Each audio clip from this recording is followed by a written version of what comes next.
This is Deborah Atkinson, and you're listening to Flipping 50, where I address your top questions and the things you struggle with most so you can have more energy and less decision fatigue about what to eat, how to move, and you can change your thoughts to flip 50 with the life and the energy you love in this second half and right out of the box. I have to tell you that I'm also double dipping. If you're a fitness professional and you're here, you're not here by mistake, and I have not put the wrong podcast in your can. But this is so applicable for all of my health and wellness professionals that are out there following me on the Voice for Fitness Professionals podcast that I want all of you to hear it. So my guest today, somebody extra special, Deborah Fryer, PhD, is a catalyst for change and a transformational coach and speaker. She works with creative, spiritual, high-achieving entrepreneurs to help them tap into greater confidence, creativity, productivity, prosperity, and inner peace. Deborah's an award-winning filmmaker, has a PhD in comparative literature, and has been practicing and teaching yoga and meditation for over 20 years, has a pre-medical degree. Her unique combination of visual, literary, spiritual, kinesthetic, and scientific experience gives Deborah a powerful edge. She's a bridge between science and spirituality, mindset and skill set, ancient wisdom and modern neuroscience, intuition and strategy. She has an extraordinary ability to help her clients see their subconscious programming so they can change their limiting beliefs and habits and rewrite their stories to create more emotional freedom and be more productive, prosperous, efficient, and relaxed than they ever thought possible. Deborah's the author of Best Brain Hacks, 108 Scientific, Spiritual, and Sensual Strategies for Success, and Turn on Your Tap, your guide to creating effortless flow and abundance. She's the founder of the Anatomy of Money coaching programs and works with clients privately and in groups around the world. Deborah, welcome. Thank you so much for that introduction. I got through that unique combination of kind of yin and yang, and I was like, okay, just sign me up. Ready. I love all of the, literally, that was probably the best description, the yin and the yang, and it so fits for what you're doing.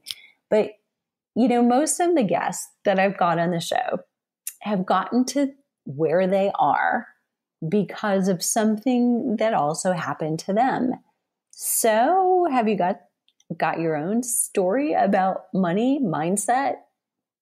I do, and it totally fits with the Flippin' 50 audience because there I was in my 40s, and I had been a filmmaker, and I was winning awards as a filmmaker. I had a PhD in comparative literature, and I was, to all outer observers, at the top of my game, but I felt like such a loser because I wasn't running a sustainable business.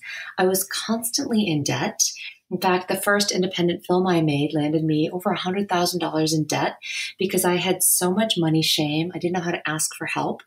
And I would make films that, you know, were reaching hundreds of thousands, sometimes millions of people. I was doing really good work about the environment, but I just wasn't able to make money. And every time I would complete a project, I would say to my husband, oh, I should have gone to medical school. And at one point he said, well, stop saying that. You keep saying that. You keep not doing that.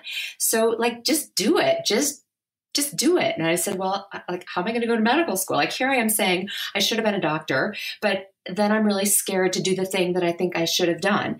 So I sat with, well, why do I think that I even want to go to medical school? And I decided, well, then I'll get a real paycheck. I'll get real respect. I'll have real income, and it won't be so hard. My life won't be so hard. And here I am in my mid-40s. So I took my first class. Mind you that I have a PhD in comparative literature. I had never taken a science class in my life. So what was I thinking that I was going to, you know, go to medical school when I didn't know anything about science? So I took my first pre-med class and then another and then another and then another. And eventually I found myself applying to medical school. And in that process, it was about, I'd actually already gotten my applications in. And the first thing that happened that just completely shattered my world was we were in a flood. And here where we live, there was a massive flood in 2013, and it wiped out a third of our house. And I consider us lucky because, it was just stuff that could be replaced with money. It was money we didn't have. And since I was doing all the prereqs for medical school, I also wasn't making any income that year. My entire income that year was $7,000, and we lost a third of our house, and we immediately had about $30,000-$40,000 in debt from the flood. Lost my office, lost the entire a third of the house that was in the foundation. So we really got cleared out down to the foundation. We had to gut it, re-drywall it, put in new windows, everything. Then about 2 weeks later, my dad dropped off his chair and he died. He just died of a massive heart attack. And so that was another huge loss for me that was just completely unexpected. And the day after my dad died, I was working in an anatomy lab at the time. It was my job to go into the anatomy lab and take the heart out of the cadaver and prepare it for the students.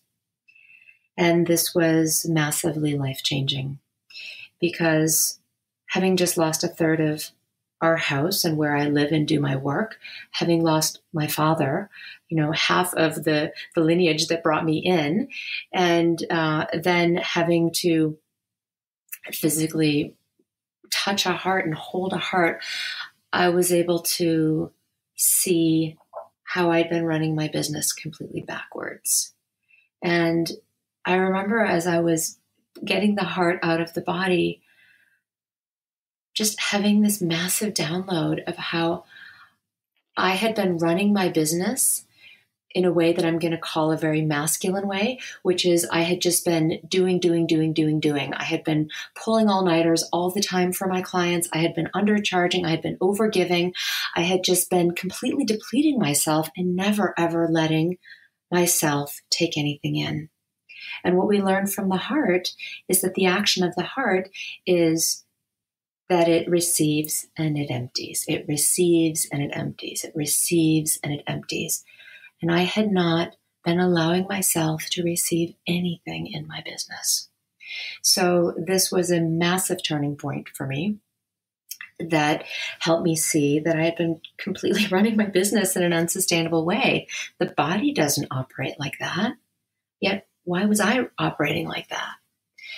And then the next thing that happened, so I'm kind of going through the chakra system as I'm describing this experience that I had. So losing the bottom of the foundation of our house and where I was doing my creative work is like the first and second chakras.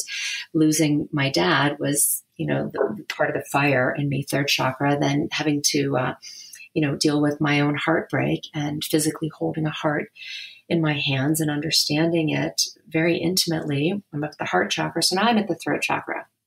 So I had an interview in medical school that I wanted to go to. And when I was applying, I thought I was a shoo-in. I had a PhD from Princeton. I had 99% on my GREs. I had a 3.93 grade point average. So I thought I was just the most kick-ass applicant that there was. And I didn't get in. And I was devastated. I was so devastated. I felt like I had just lost everything, and I had no idea what I was going to do. So here I am without income, without a career, because I've given up my filmmaking to go to medical school, and without, a third of our house. And this is the foundation from which I started the Anatomy of Money program. Because when you treat your business, when you treat your life according to the rhythms of the body, according to the rhythms of nature, it becomes easy. It becomes effortless. You discover a kind of resilience you didn't know was available to you. And you discover a kind of harmony that we experience all the time in nature. And I didn't realize that was available to me until I started living it. So I'll pause there and see if you have any questions before I go on. Well, I have a lot of questions. And I have kind of a summary for listeners, because what I hear you saying is so like flipping 50 and the shocker when so many of you who've come realize that, the premise is eat more, exercise less. It is easier than we make it. And especially now. So it's very much in tandem or parallel to exactly what we're doing. And it's just what you're saying. It's like, I have this message here in my life. Why am I trying to make it completely night and day from this other part of my life? Yeah, it is exactly the same, right? If you're saying that we can eat more and work less, I'm saying the same thing. You can receive more, you can nourish yourself more with less effort. It doesn't have to be a struggle. And in fact, if we do the opposite, if we eat less and work more, what do we end up doing? But we end up slowing down our metabolism, right? So the analogy in the work is that we end up slowing down our efficiency. We slow down our creativity, right? We just feel exhausted. We don't feel inspired. So that parallel absolutely stands. I think, it's like we almost need to leave a pause here, because you said something so simple and yet so huge that I can't imagine anyone listening who's not thinking, I'm doing that. Mm-hmm. That's exactly what I'm doing. So, okay. So let's just let that sit with you all while you're listening for a second. And let me ask some questions that you said, some terms that I really want to poke into and make sure that I totally grasp. So first one you said was money shame, kept you from asking for help. Say more about that. Talk a little bit more about what you mean by money shame, because I do imagine I have it, but I'd like you to define it. Well, this is another perfect segue or a perfect illustration or reflection of the weight loss conversation, right? Yeah. So a lot of us, we look in the mirror and we don't like the way that we look, and we think there's something wrong with the way we look. Our boobs are too big, or they're too small, our waist is too wide, or too whatever it is. Like we're constantly judging ourselves based on what we perceive other people are thinking about us. And money shame is a similar thing, where we think it's supposed to look a certain way. We think we're supposed to have a certain amount or not have a certain amount. Money is super, super taboo. It's not okay to have it, right? Because there are a lot of beliefs out there and a lot of people that we can all think of who have a lot of money, who are abusive, exploitative, manipulative, untrustworthy, right? So there's a way that we project all that onto money. And we're kind of ashamed to have money because we don't want to be associated with those kinds of people who are jerks, right? You know what I'm talking about? Yep. Then there's another kind of shame that we carry, which is the currency du jour, which sounds like, oh, I can't afford that. I'm so broke. I can't afford that. And, it's perfectly fine for us to talk about how little money we have. It's perfectly fine for us to talk with our friends about what we can't afford. It's, and that is something that's actually really demoralizing to ourselves, because we're operating from a consciousness of lack and of scarcity and not enoughness. So when I said that I had money shame, what was running in me was this kind of externalized belief, this kind of perfectionism that I had been carrying, where I thought that I should know how to fundraise to make a movie. And I didn't know how to fundraise to make a movie. I know how to make a movie. I know how to write, produce, direct, shoot, edit, all. I know those, artistic skills. But I didn't have the business experience. It was just something that I hadn't learned. And I so shamed myself that I didn't know how to do something I had never studied. Does that make sense? So, it makes complete sense. And I think every health professional certainly out there who is thinking of or is making a business for themselves identifies that. It's like, I know how to change lives. I just don't know how to make a living doing it. Well, it's kind of like, I don't know how to market myself, right? How many people are completely rock stars in their area of expertise? Fitness trainers, health coaches, yoga teachers. There's so many people that we know who are really, really brilliant at their wisdom and their gifts, and they're so generous and they're so inspiring, and they have no idea how to market themselves. Why? Because what's underneath of that, I don't know how to market myself, that is just a smoke screen for I don't feel worthy. Mm-hmm. So true. And that's the shame right there, is I don't feel worthy. I'm ashamed that I don't feel worthy. And now I feel like a big imposter. Now I feel like a loser and people are judging me. And if anybody knows how unworthy I really feel, I'll be busted. So instead of letting people know that, I'll just pretend like I can totally do it on my own. Right? Does this ring a bell with your people? I know completely with all of my people, that they're running this thing that says, I'll do it on my own. And oh gosh, it's so hard when we do that. And we all have that. We all have that imposter syndrome. So if you are, not from a business standpoint, you're listening from the eating right, or I hate to use the word dieting, but it's a lot of times where we are coming from. And from the exercise standpoint, a lot of us have the idea, I should be able to do this on my own. I should already know this. And yet, why? Right? There's so much science about food and nutrition changing. There's so much science about exercise that, there's really no reason you're not supposed to wake up in the morning necessarily and know, when you've had this change or that change, the automatic. Yeah. Great analogy. I have one more question. So just clarify for me, when you said I was running my business backwards, what did you mean? So I was running my business in the way that I had been taught is the way, or the way that I was how one should run your business, which is I should work really, really, really hard. I should figure everything out on my own. I should give and give and give and give, and then give some more to my clients. I used to call it death by kuja. I don't do this anymore, but I used to call it death by kuja. And what that means is that I would say to a client, I can do X amount of work for Y dollar value.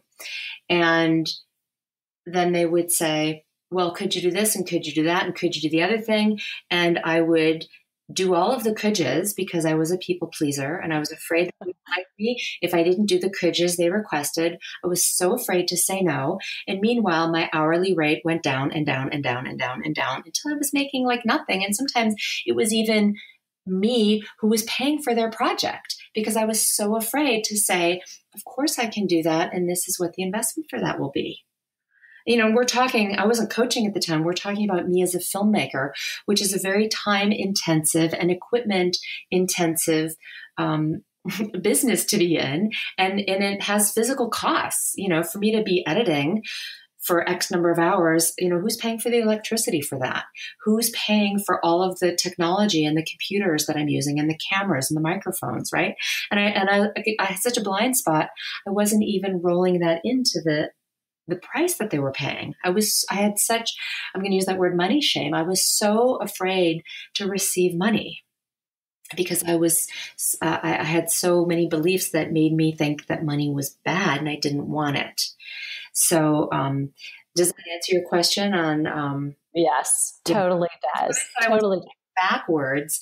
The backwards thing is it's the giving everything away. To use your diet analogy, is if you're trying to lose weight, starving yourself, which is going to do what? Stress your body out big time because it doesn't know when its next meal is coming from. Your metabolism is going to go way, way, way, way down. And you're just going to keep pushing and pushing and pushing. And meanwhile, you're destroying the part of you that you're actually trying to revitalize. That's what I was doing in my business, was I was just pushing and pushing and pushing while completely depleting myself. And that's not sustainable. That leads to burnout. Not to mention debt and depression. Right. Yeah. As a business. Yeah. Right. So, okay. So we've got all this going on, subconsciously, and we're programming ourselves, or we're operating on maybe pre-programmed things that got there. Now that everybody listening, right, has had this aha moment, I'm guessing that there's a little bit of this in you, what do we do with it? What's the role of our subconscious mind? How can we turn this around? Such a good question. So your subconscious mind, they say it accounts for 95%, some even say more, of everything that's going on in your awareness. And, some of that stuff is just keeping your heart beating, keeping your digestion going. Your hormones are very much driven by stuff that's going on in your subconscious. Subconscious programming can also be things like values and beliefs and judgments and criticisms that you received when you were young, usually from in utero until about 8 or 10 years old. And there's this thing that happens in the brain called dendritic pruning, where every time you make a neural connection, it's like bushes that just grow, and they get bushier and bushier. And your brain, when you're sleeping, goes through and it says, well, which thought forms has she been using the most? Because I better make sure that I preserve those, because those are obviously really, really important to her. And then it will prune away other stuff that it perceives that you don't need. Does that make sense? So yeah, totally. I better not eat that food, or I better not use that word, or I better not think that thought. I better not act a particular way. If my mom looks at me this way, I know I'm in trouble. If she looks at me that way, I know I'm good. I've learned how to, do these things to get love and approval. And I've learned how to avoid these other things in order to get love and approval. And so we become habituated without even knowing that we're completely suppressing our deepest thoughts, our deepest desires, our deepest creativity, because it's not safe to think them or feel them. And so when you begin to be aware of your subconscious, then you begin to have the power to shift it. And, if you're wondering, well, how do I be aware of my subconscious? It's subconscious. It's under my radar. How can I see it if it's under my awareness? Well, you can look around you, because your subconscious will leave clues. So look at your bank account. Look at your savings account. Look at, do you have anxiety around money? Do you trust money? Do you pay your bills on time or not? Do you invoice your clients on time or not? Do you feel uncomfortable when you are enrolling a new client and you say, this is the investment for the package? And you can just start to see immediately, you will have a visceral response. Often it's a feeling of constriction in the solar plexus, sometimes in the throat. There are people who are super avoidant. They just don't ever want to talk about money. They don't want to look at their bills. They never have conversations with clients because they're so afraid of being rejected. Where do you think that comes from? So you can look at, your relationship with money and see, are you a slave to it? Is money controlling you? Because money does not have the power to control you. Nobody has the power to control you except you. So that's one way that you can look. You can look if it's your body.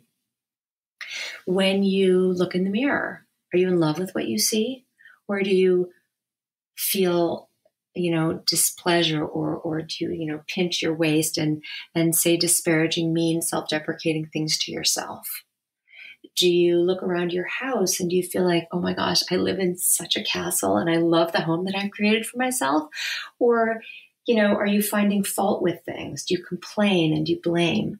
And, just looking at what experiences are showing up in your life is a great way for you to see what were the subconscious beliefs that created those experiences. Because those experiences that you're having didn't happen without your permission. You're only seeing them the way you're seeing them because of the lenses you're looking through. So it's really, really important for you to be honest with your subconscious programming so that you can really step into the driver's seat and be empowered to create the life you want, the body you want, the health you want, the vitality you want. All of that is available to you once you step 100% into the seat of your creatorship. Powerful. All right, I'm scribbling notes like crazy over here. Okay.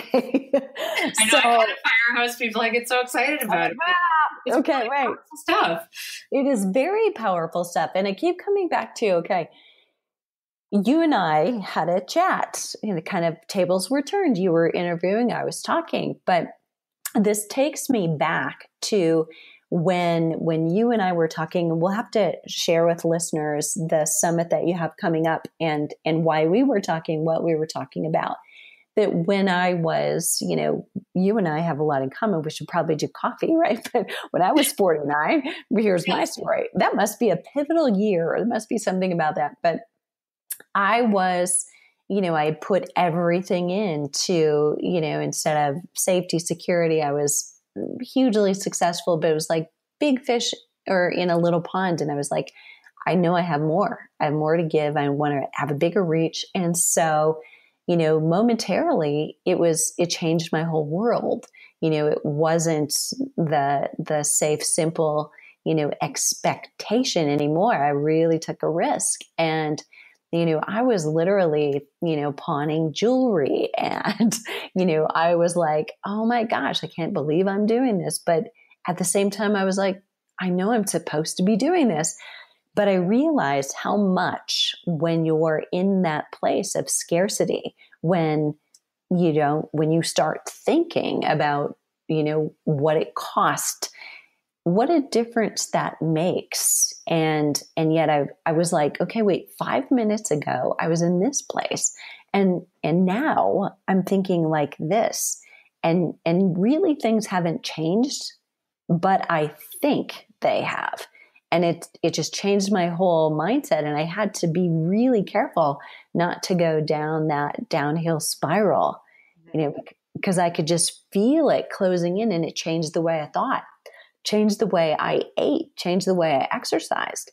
And it spilled over into everything. So in your work with clients, I mean, are you seeing that? It's a pattern and it's just everywhere.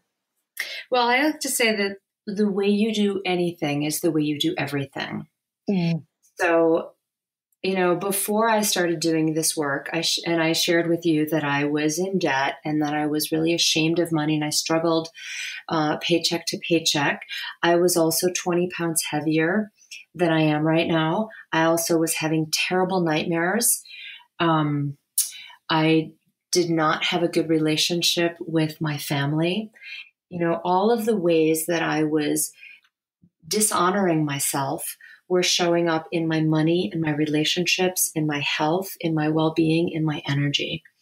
And even my relationship with whatever you want to call it, spirit, God, creator, life force, I felt like I was separate from that. And I was creating a separateness, a kind of separate existence from everything else. Everybody else can have money, but not me. Everybody else can lose weight, but not me. Oh, diets never work for me. Oh, that's never going to work for me. Other people are good at sales, but not me. I was just really, really good, which I know a lot of people are because I work with them now, at making excuses for why not me. And here's the thing. When I changed, I'd like to say I retiled my bathroom, because I replaced so many of these old beliefs that were really familiar to me. When I did that inner mindset recalibration, without me having to market myself at all, I immediately tripled my income. And now, I am quite visible doing the work that I'm doing, helping people master their mindset. And, so it's, the new normal for me is that I experience a kind of ease in my business where money comes in and I invest the money in team, and money comes in and I invest it in, bringing people that I work with on retreat, or whatever the investment is. Money is constantly flowing in and out, and I'm not experiencing a kind of scarcity anymore. I'm not experiencing fear and anxiety with it. I also, without particularly trying, I dropped about 20 pounds, and I have a definition in my body that I didn't used to have. And I think, the extra weight was for me a lot about feeling unsafe. And I just needed to carry that for protection. And I don't feel like I need that anymore, because I've developed a level of trust with myself. So I think that when you shift one thing, it's going to shift everything in your life because you are really the creator of all of it. So whatever you're looking for is what you will find. If you're looking for what's not working, you will find plenty. If you're looking for what is, you will find plenty. If you're looking for your strengths, you will find them. You'll see them. You will celebrate yourself. If you're looking for your health and your wealth and your vitality, you will find examples of it in every area of your life, but you got to be looking for it. Love that. I love that. Okay. If you could give listeners, just a quick win, for changing money mindset or their own money story, their own belief about it, just if anything, listeners, has resonated with you, whether it's around that money mindset or it's around how it is affecting you elsewhere in your life, what would that be? What would be a quick win? I would just recommend that you become aware that you are the creator of your reality. So if you're not liking something that you're seeing, what else is possible? Because everything that you're experiencing is here to support you. Every single thing is here to support you. There are no exceptions to that.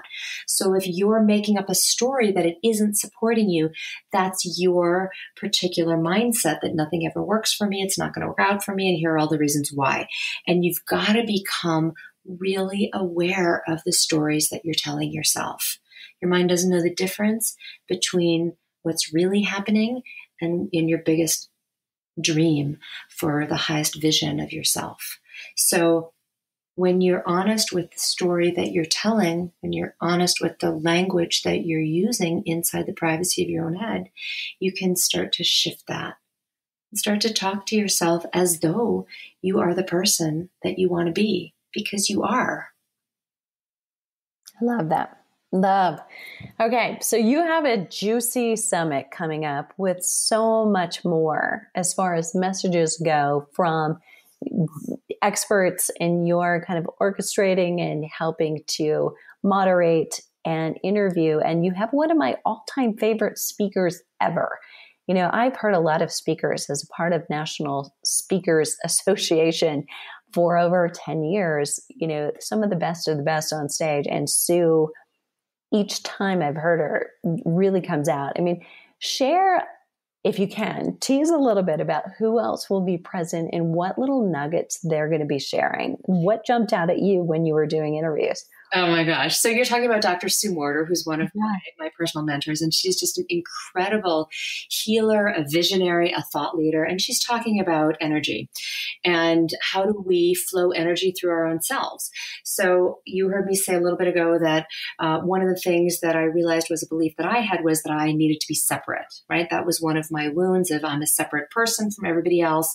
And I can't partake in the abundance and the joy and the ease and the health that everybody else gets. And the truth of that is that we are all coming from the same consciousness and vibrationally. And this is one of the things that Dr. Sue talks about is energy is energy. Everything is energy. So whether the energy is all around you or it's moving through you, as energy begins to come through you, it gets filtered according to your particular way of organizing yourself. And energy will get denser and denser as it comes into the body. The same energy that's outside of the body is the energy in a different, denser form in the body. And so what she's talking to us about is how do we manage our energy? Because from that perspective, the same energy, the same consciousness that made you, me, the microphone, the tree, everything is made of energy in our world, right? At the root of it, it's just vibrating atoms. The question becomes, what are you going to do with that? You have access to the same abundance, the same wealth, the same health, the same creativity as everybody out there. What are you going to do with it? How are you going to run your energy? So she's one of our speakers. There's another woman who's just an incredible bringer of consciousness. I like to say that she's live streaming consciousness. Her name is Gordana Biernat, and she wrote a book called Know the Truth. She's one of Oprah's Super Soul 100 teachers. And she also talks about how we are consciousness walking around in a human body. And that is incredibly powerful because knowing who you are, knowing the truth of who you are, as an infinite being is incredibly powerful, right? I'm not just Deborah Fryer, who's a filmmaker and a money mindset coach, and somebody who practices yoga. I'm so much more than that, and so is everybody listening. Right? All of the ways Very cool. playing with consciousness are part of the truth of who you are. So that's a really great one. There's a guy named Dr. Srini Pillai. He's a neuroscientist from Harvard. And so he's really talking to us about the brain and, how does your brain chemistry work? There's a woman named Dr. Loretta Bruning. She is talking to us about the inner pharmacy and how do we hook up with different brain chemicals so that we experience more calm, more confidence, more creativity, more ease. And, when you know how to access your particular chemistry so that you can feel the way you want to feel, you are completely, in charge. You're large and in charge, as Jen Sincero likes to say, because you can pick, do I want to feel calm or do I want to be all anxious? Do I want to feel creative or do I want to procrastinate? Ultimately, we're being we're playing, we're co-creating with our chemistry. And we know that your chemistry will create a feeling of expansiveness and joyfulness and energy freely moving through you for you to play with at will, or your chemistry will create a lot of stress for you, which feels like constriction, feels like fear, feels like anxiety, feels like insomnia, self-doubt, self-deprecation. You can choose. You really do have choice. So these are some of the experts, and there are 26, I think, who are going to be speaking. They're neuroscientists, doctors, thought leaders, experts in meditation, mind, body, stress management, wealth consciousness, all kinds of juicy stuff that is all interconnected. I'm so excited. Yeah, I cannot wait. So, and I'm so excited to be a part of it because you also were interviewed, and you and I had a really great conversation where you shared, because the way that we met was, and let's just be fully transparent if that's all right. Is that all right? Absolutely. Yeah. So when Deborah and I met, I was, and I still am, teaching yoga at this health club that I love in my town. But I was really, really struggling with money when we met. And Deborah was working at the front desk folding towels. There we were, right? Like with all this wisdom to share with women, and yet we were playing small. Right. Mm-hmm. So true. Right up there with pawning jewelry was my towel folding reentry. Yep. But it just needed to happen. So now it's over. I'm so glad. Well, it needed to happen to get us to the next level, right? That's how you know that everything is supporting you, because you wouldn't be here if you hadn't had that experience. It's so true. It's so true. And so much more. Okay. So everybody, I'm hoping that you are all working out, you're walking, jogging, lifting weights, or maybe you're commuting. So don't grab the pen and pull over. I'm going to put this link in the show notes. So it's for Master Your Money Mindset, and it all kicks off tomorrow as we're recording this. So by the time I put this up, it will still be tomorrow, but some of us will be probably in bed asleep. So if you're getting this, you're seeing it first thing on Monday morning, today's the day. Let's go. Go ahead and register. And if you're listening to this somewhere in the future, chances are it's still going to be there. It's still going to be where you can access it. So go to the link at my website, flipping50.com/podcast. You're going to register for Master Your Money Mindset and get so much more in terms of riches. Deborah, thanks so much, number one, for hosting the summit, because I think this is going to be amazing. And thanks for your time and being here. Well, thank you for letting me share and for you sharing with me. It so enriches all of us.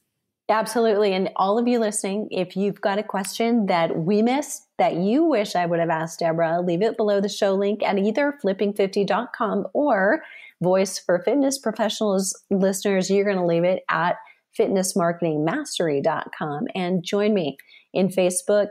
Get all of the juicy resources and the link below to not only the Master Your Money Mindset, but how to connect with Deborah more. So she's got so much to offer. Go listen to her. I've got her Facebook, her Twitter, and her LinkedIn connections there as well. So what are you waiting for? Ladies, start flipping 50. Fitness professionals, start changing lives.